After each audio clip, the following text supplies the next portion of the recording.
విధంగా భగవంతుణ్ణి చేరుకోవచ్చు. అలాంటి మార్గాల గురించి, ఆ మార్గాలలో ఉండే కష్ట సుఖాల గురించి, ఏ మార్గాన్ని ఎవరు అవలంబించినా అన్ని మార్గాలు తోడై చివరకు భగవదనుభవానికి దారి తీస్తాయని చాలా స్పష్టంగా వివరించారు. ఈరోజు బాబా చెప్పినటువంటి 12 మార్గాలలో ఒకటైనటువంటి ఫెయిత్, విశ్వాసం గురించి తెలుసుకునే ప్రయత్నం చేద్దాం. విశ్వాసము అంటే మనకందరికీ తెలుసు. నమ్మకం, ఒక ధర్మం, మతం. అంటే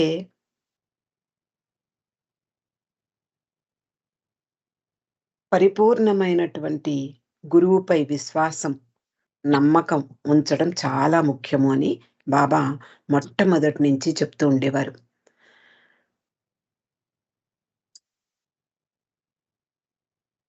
ఎందుకు అంటే ఆ నమ్మకం అంటే ఆ భగవంతుని పట్ల నమ్మకమే మన జీవితాన్ని నడిపిస్తుంది.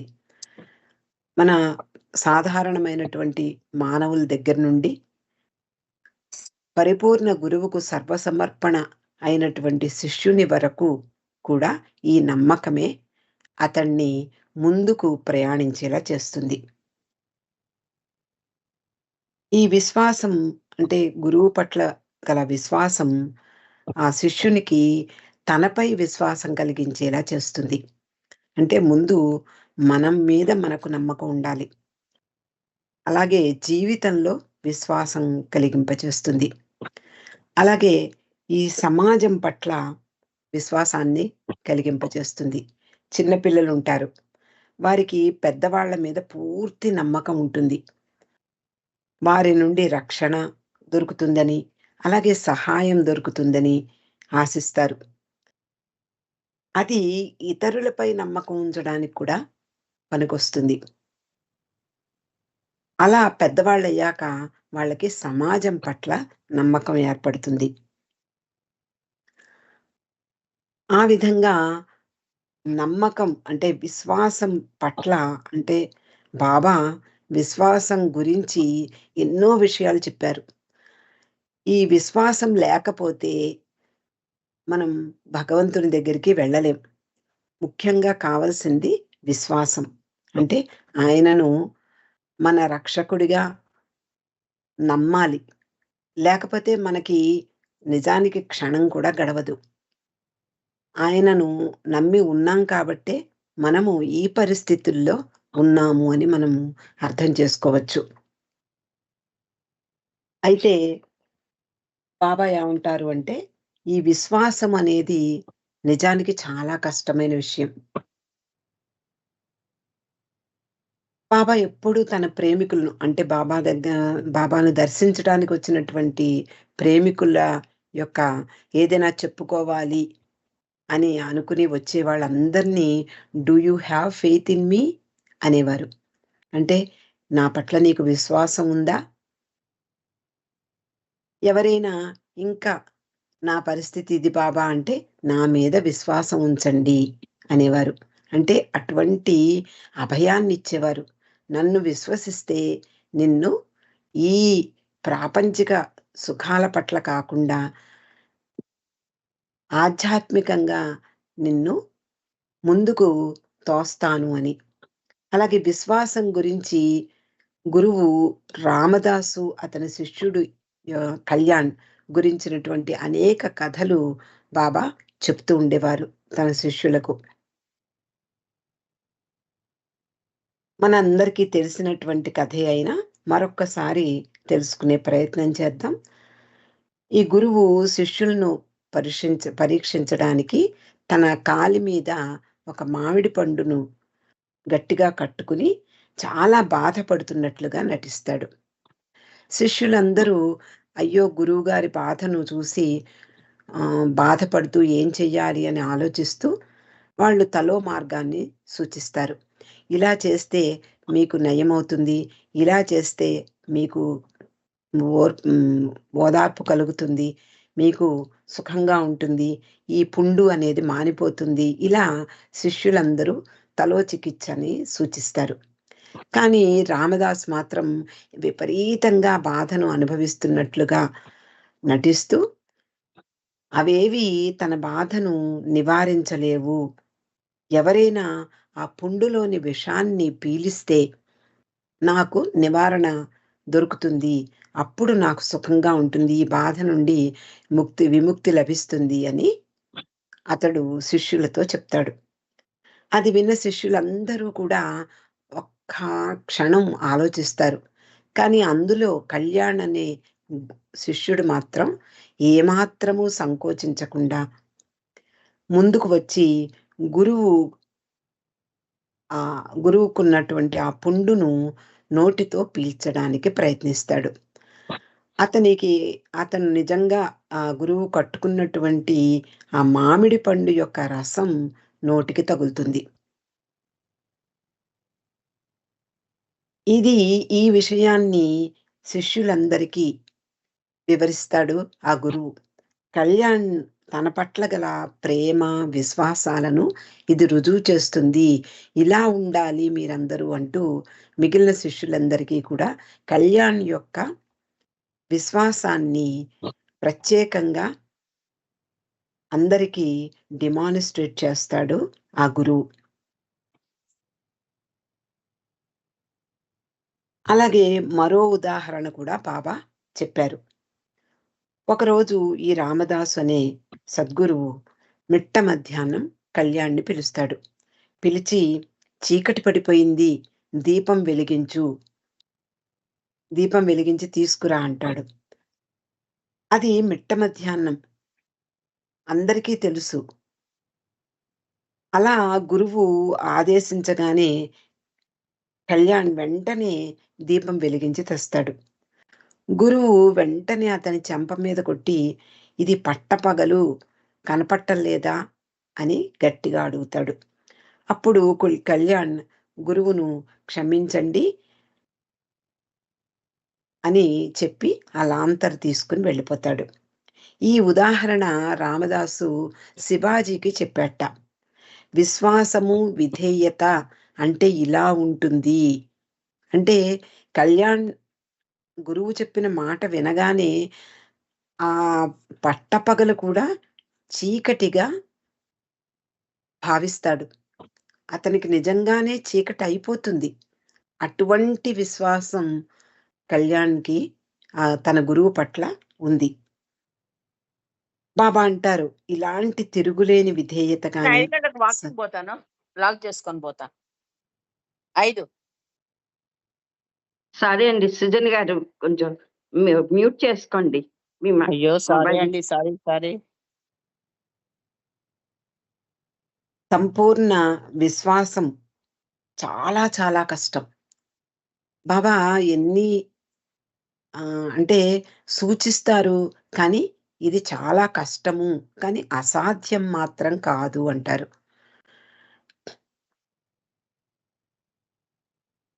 అంటే మనము అంతటి స్థితికి ఎదగాలి అని ఆయన కోరిక. తన ప్రేమికులు కానీ, తన దగ్గర ఉండేటటువంటి మండలి సభ్యులు అందరూ కూడా ముఖ్యంగా మండలి సభ్యుల గురించి మనం చెప్పక్కర్లేదు. వాళ్ళకి విశ్వాసము, అలాగే పూర్తి నమ్మకము, బాబా పట్ల ప్రేమ ఉండబట్టే వాళ్ళు తమ కుటుంబాలను వదిలి బాబా పాదాల దగ్గర తమ జీవితాలను అర్పణ చేశారు. అటువంటి విశ్వాసం మనకి కూడా ఉండాలి అని బాబా తన దగ్గరుండేటటువంటి మండలి సభ్యుల గురించి మనకు డైరెక్ట్‌గా చెప్పకపోయినా, బాబా లార్డ్ మెహర్ చదివితే ఏ విధంగా వాళ్ళందరూ కూడా విశ్వాసం చూపించారో మనకి అర్థమవుతుంది. ఇటువంటి అంటే కళ్యాణ్ తన గురువు పట్ల చూపించినటువంటి విశ్వాసం చాలా వరకు అసాధ్యము అని బాబా చెప్పారు. మనకున్నటువంటి విశ్వాసము, అలాగే నమ్మకము, ప్రేమ ఇవన్నీ కూడా చాలా తేలికైనవి. అంటే ఈ ఒక సాధకునికి ఉండాల్సినటువంటి ముఖ్యమైన అర్హతల్లో విశ్వాసం ఒకటి అని చెప్పడం జరిగింది. అలాగే బాబా ఈ విశ్వాసం గురించి అనేక విషయాలు చెప్పారు. గురువు పట్ల ప్రేమ ఆయనపై రాయిలాంటి చలించని విశ్వాసాన్ని కలిగిస్తుందట. అంటే గురువు పట్ల మనం ప్రేమను పెంచుకున్నట్లయితే ఆయన పట్ల నమ్మకాన్ని కలిగిస్తుంది. అప్పుడా అప్పుడు ఆ ప్రేమికునికి ఈ పై సంపదలు, సౌకర్యాలు, మనకున్నటువంటి ప్రాపంచికమైనటువంటి సుఖాలు ఇవన్నీ కూడా చాలా తేలిగ్గా కనిపిస్తాయి. ఇవన్నీ కూడా అనవసరము. మన జీవితానికి కావలసినటువంటి గమ్యం, నిజమైనటువంటి గమ్యం మనకి అర్థమైంది అనేటటువంటి అవగాహనకు వస్తాడు. అలాగే బాబా పాశ్చాత్యులకు కూడా ఈ ఈ విశ్వాసం గురించి చాలా విషయాలు చెప్పడం జరిగింది. అందరికీ కూడా చెప్పేవారు. అంటే ముఖ్యంగా పాశ్చాత్యుల భావాలు, అలాగే మానసిక స్థితి వేరేగా ఉంటుంది. వాళ్ళని కూడా బాబా తన పరిధిలోకి లాక్కోవడమే కాకుండా వాళ్ళకి నిజమైన ఆధ్యాత్మికత అంటే ఏమిటో తెలియజేశారు. ఓర్పు కలిగి ఉండు అనేవారు. ప్రశాంతంగా ఉండు అనేవారు. నీవు ఆ నమ్మకంలో రాయిలా స్థిరంగా ఉండాలి. అలాగే నా పట్ల ప్రేమ కూడా స్థిరంగా ఉండని. అప్పుడు నిన్ను నా పని కొరకు వినియోగించుకుంటాను అని చెప్పేవారు. ఆ పని ఏమిటి? మానవాళి ఉద్ధరణ. దైవీ ప్రేమ పంచడం అనే పని. అంటే మనము ఆయన కోసం ఎలా పని చెయ్యాలి అంటే ప్రేమించడము, సేవించడం ద్వారా. అలాగే మరి బాబాను ప్రేమించడము అంటే ఆయనను నిరంతరము సంతోషింపజేయడమే ప్రేమించే పద్ధతి. సద్గురువు అంటే అవతార పురుషుడు కానీ, సద్గురువు కానీ, ఇక్కడ సద్గురువు అన్నప్పుడల్లా మనకి బాబాయే మనకు గురువు, దైవము, తండ్రి అన్నీ కూడా. ఆయన ఒక్కడే ఈ భ్రాంతి అనే పంజరం నుండి మనల్ని విడిపించగలిగినటువంటి ఏకైక సాధనం. ఆయన పట్ల సంపూర్ణమైనటువంటి విశ్వాసం ఉంచినప్పుడు అన్నిటినీ ఆయనకు సమర్పించగలము. ఆ భారమంతా అంటే మన భారమంతా కూడా ఆయన భుజాల మీద పడుతుంది. మామూలుగా సాధారణమైనటువంటి మానవులమైన మనకు కోరికలు, వాంఛలు, అనేక బంధాలు ఉంటాయి. తిన్నా, తాగినా, నిద్రించినా ఇవన్నీ మనకు సంస్కారాలుగా ఏర్పడతాయి, మనల్ని బంధిస్తాయి.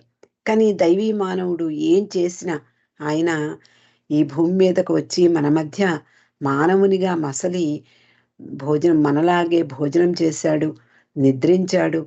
అలాగే ఆయన మనలాగే మలమూత్రాలను విసర్జించాడు. ఇలా మానవుని యొక్క లక్షణాలన్నీ కూడా కలిగి ఉన్నప్పటికీ కూడా ఆయనకు ఎటువంటి సంస్కారాలు అందించవు. అటువంటి అపరిమితుడైనటువంటి భగవంతుడు మన భూమి మీదకు దిగి వచ్చి మనకి భగవంతుణ్ణి చేరే మార్గాలను సూచించడం ఎంత అదృష్టం. ఈ యుగంలో మనము ఆయనకు సమకాలీనులుగా జన్మించి ఆయన పట్ల ప్రేమ, విశ్వాసం ఉంచినప్పుడు మనకు ఆయన చెప్పినటువంటి విషయాలన్నీ కూడా శిరోధార్యమే. అలాంటి దైవీ మానవుని పట్ల సంపూర్ణ నమ్మకాన్ని ఉంచడమే మన కర్తవ్యం. కానీ సాధారణమైనటువంటి మానవులకు ఒక్కొక్క రోజు ఆయనపై విశ్వాసం కలుగుతుంది. ఏదైనా తేడా పాడాలొస్తే విశ్వాసం సన్నగిల్లుతుంది. మన ఆలోచనల్లో మార్పు వస్తుంది. ఆయనకు వ్యతిరేకంగా కూడా మారవచ్చు. బాబా ఏమి చేయలేదయ్యా అని కూడా అనవచ్చు. కానీ ఏది ఏమైనా భగవంతునిలో, ముఖ్యంగా దైవీ మానవుడైనటువంటి బాబాలో నాలో మార్పు ఉండదు అని బాబా చాలా స్పష్టంగా చెప్పారు. మీరు ఎలాంటి వాళ్ళైనా నాతో మీతో నాకు పని లేదు. కానీ మిమ్మల్ని నా దగ్గరకు చేర్చుకుని మీ ద్వారా నా పని చేయించడం మీ అదృష్టము అని బాబా చాలా సార్లు చెప్పడం జరిగింది. ఎవరో బాబాని ప్రశ్నించారట, భగవంతుని పట్ల నమ్మకం ఉండడం అవసరమా అని. నిజంగా భగవంతుడి పట్ల నమ్మకం ఉండాలా మనకి అంటే బాబా అన్నారు, నువ్వు ఎలా అన్వయించుకుంటే దాన్ని బట్టి ఉంటుంది. కొందరికి భగవంతుని పట్ల పూర్తి నమ్మకం ఉంటుంది. కానీ వాళ్ళ ఆహ్, వాళ్ళ సౌశీల్యత అనేది ఉండదు. అంటే క్యారెక్టర్ ఉండదు. గుణం, వాళ్ళ స్వభావం, మంచి గుణాలు, మంచి స్వభావం ఉండదు. అలాంటప్పుడు అతనిలో ఏమాత్రము ఆధ్యాత్మిక పురోగతి కలగదు అని చాలా స్పష్టంగా చెప్పారు.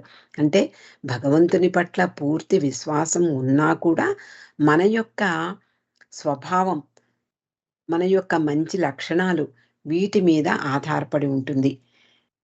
కొందరికి భగవంతుని పట్ల ఏమాత్రం విశ్వాసం ఉండదు. కానీ మంచి నడవడిక, మంచి శీలం, సౌశీల్యంగా అతడు జీవితాన్ని సాగిస్తాడు. అప్పుడు అతడు అప్రయత్నంగానే భగవంతునికి చేరువవుతాడు అని కూడా బాబా చాలా స్పష్టంగా చెప్పారు. అయితే మనకి అంటే సాధారణమైనటువంటి ప్రేమికులమైన మనకు విశ్వాసం అనేది అటు ఇటుగా ఊగుతూ ఉంటుంది ఒక్కొక్కసారి. ఈ నమ్మకం అనేది బలహీనంగా ఉంటే మనము ఆచారాలకు, మత విశ్వాసాలకు లోనైపోతాం. నిజమైన విశ్వాసం ఉన్నప్పుడు బాహ్య ఆడంబరాలు గాని, మత విశ్వాసాలు కానీ మనల్ని పట్టి బంధించవు. వాటిని విడిచిపెట్టి నిజమైన ఆధ్యాత్మిక మూలాన్ని పొందడానికి మనకి ఆయన పట్ల ఉన్న విశ్వాసం సహాయం చేస్తుంది. అలాగే అయితే ఈ సంపూర్ణ విశ్వాసం గురించి మరొక సంఘటన మనం చెప్పుకోవచ్చు. అది మెహరాబాద్‌లో ఉండే రోజులు. బాబా ఇంకా మౌనం ప్రారంభించిన తొలి రోజులు అనుకుంటాను. ఒకసారి బాబా దగ్గరకు గ్రామస్తులు అంటే సాధారణంగా ఆ చుట్టుపక్కల ఉండే గ్రామస్తులు వస్తూ ఉండేవారు. మనకి అందరికీ తెలుసు గ్రామస్తులు వచ్చి, "బాబా ఈ ఏడాది అస్సలు వర్షాలు పడలేదు. ఏదో ఒకటి చేసి మమ్మల్ని రక్షించు. లేదా మనం ఈ కరువు కాటకాలతో మేము ఎక్కడికైనా వలస పోవలసి వస్తుంది" అని ప్రార్థించినప్పుడు బాబా ధుని వెలిగించి ఆ సంవత్సరం అంతా కూడా సంపూర్ణంగా వర్షాలు పడేలాగా ఆశీర్వదించారు వాళ్ళని. అలాగా అప్పుడప్పుడు బాబా దగ్గరికి ఆ చుట్టుపక్కల ఉండే గ్రామస్తులు వస్తూ ఉండేవారు. అలా ఒకసారి ఒక రైతు వచ్చాడు. ఆ రైతు చాలా విచారంగా ఉన్నట్ట. బాబా ఎప్పుడూ రాగానే వాళ్ళ ముఖాన్ని పరిశీలించి, ఆయన సర్వజ్ఞుడు చెప్పకుండానే తెలుస్తుంది. వాళ్ళలో ఉండేటటువంటి నిరుత్సాహము, నిరాశ వీటిని పూ వెంటనే గమనించేవారు. అలా కృంగిపోయి ఉన్నటువంటి అతన్ని పలకరిస్తూ, "ఏమైంది నీకు? అంత విచారంగా ఉన్నావు" అని అడుగుతారు. అతడు, "బాబా నువ్వు మహానుభావుడవని విన్నాను. నేనొక పేద రైతుని.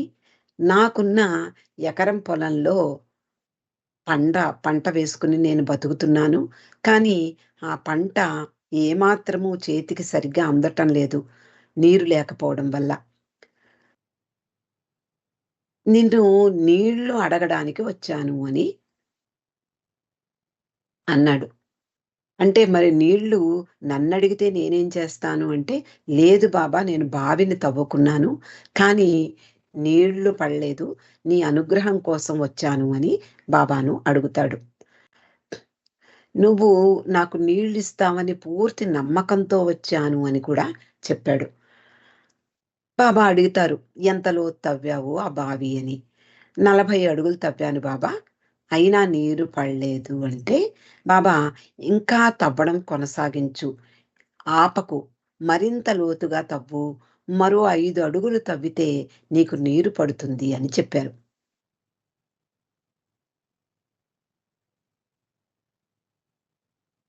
అప్పుడు అంతేకాకుండా బాబా అంటారు, భగవంతుడు కరుణామయుడు, నీకు సహాయం తప్పకుండా చేస్తాడు అని ఆ రైతుని పంపిస్తారు.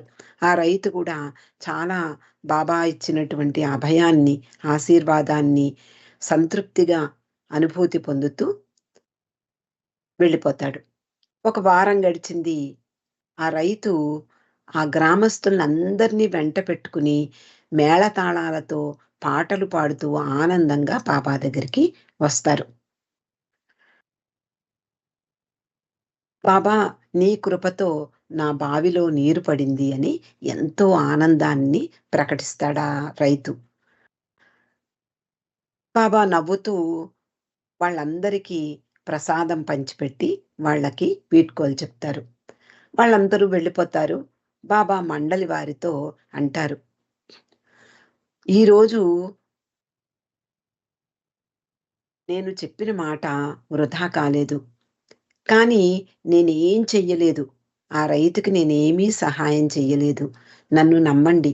ఆ రైతు విశ్వాసమే నీరు పడేలా చేసింది అన్నారు. అంటే అదే సందర్భంలో, అదే సమయంలో మెహరాబాద్‌లో కూడా మండలి వారు నీటి కోసం బావిని తవ్వుతున్నారు.